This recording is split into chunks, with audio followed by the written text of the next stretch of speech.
Last year, we studied what the priority of people who are developing technologies, what do they value? We studied this.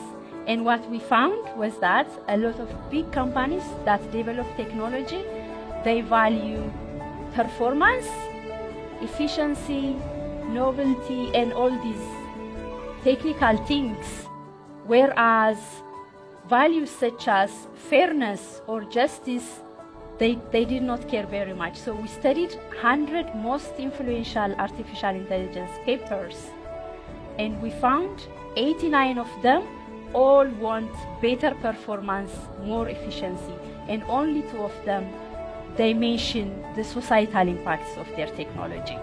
So it's how we use it that makes all the difference. The real human value, now secondary, money is topmost. Something wrong. We too much materialistic life, materialistic thinking. Still, we are human beings. There is no point to neglect about basic human value.